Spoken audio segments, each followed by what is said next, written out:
Did you know that while the world frets about trade wars and tariffs, the US economy has a secret weapon? Unlike most major economies, America is uniquely positioned to withstand global trade disruptions.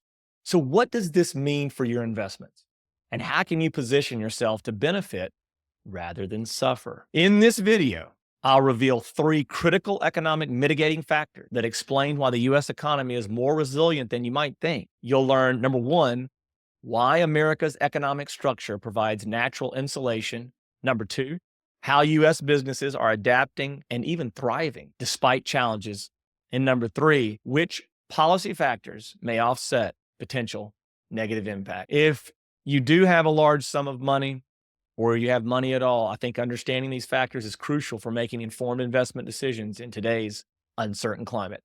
So let's go ahead and jump right on in. And that is, we're going to talk about the three mitigating factors.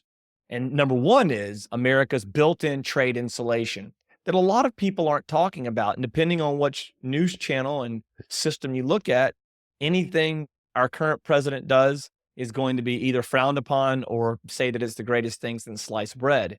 We have so much division, and it really is hard to understand what is the truth. As we know, not everything he does is terrible.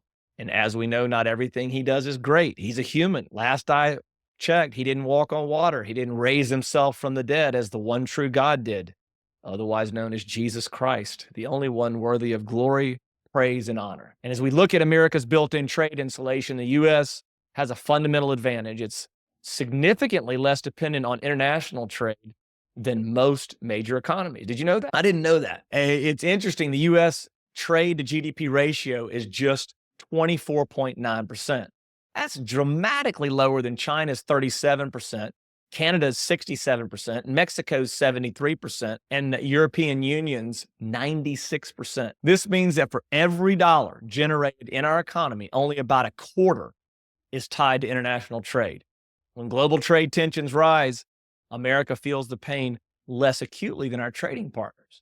And number two, we want to look at American business adaptability. U.S. businesses have proven remarkably resilient when facing trade disruptions. They're adapting through multiple innovative strategies. Reshoring and nearshoring operations to reduce dependency on distant suppliers is one. They're also implementing agile supply chain strategies with multiple suppliers and real-time monitoring. And number three, they're leveraging advanced technologies like AI and machine learning to predict disruptions and automate decisions. So these adaptations mean that while tariffs might cause short-term volatility, many companies quickly find ways to mitigate impacts by adjusting supply chains, finding new import sources, and strategically adjusting prices on non-tariffed goods. So the other thing that we want to look at are counterbalancing policy factors for the U.S. Beyond tariffs, other pro-growth policy priorities are working to offset potential negative effects. So we have extensions of the Tax Cuts and Jobs Act, and regulatory reductions are expected to stimulate economic growth that may counteract the drag from trade disruptions. This policy balancing act creates a more complex but potentially more stable economic environment than many predict. So what does this mean for our financial strategy, for me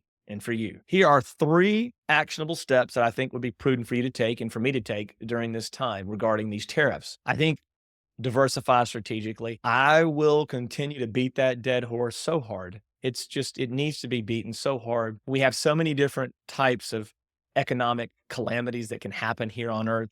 And we really want to have our assets spread out and diversified so that regardless of what economic impact or danger may happen, we're going to be able to sustain the wealth that God has entrusted to my care and to your care.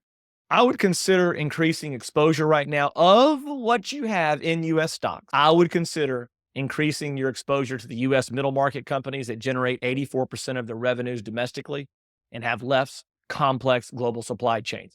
Now, this doesn't mean we're talking about selling your gold or selling your bonds or selling your Bitcoin or selling your utility stocks or selling your real estate or selling, in some cases, even your commodities, which is hard to invest in through securities, but that's for another video. Number two, I would also, if I were me and you, I would be looking for adaptation winners. Invest in businesses demonstrating supply chain agility and technology adoption. They're more likely to thrive despite disruptions. And then number three, I think what we want to do is prepare for rate volatility. Interest rate uncertainty will continue as the Fed navigates tariff impacts on inflation. So you want to maintain flexibility in your fixed income investments. And again, I've mentioned this in a previous video, but interest rate cycles typically move in 40-year frames, we'll call them. And the last interest rate cycle ended in 2021 when interest rates bottomed, hit a 40-year low.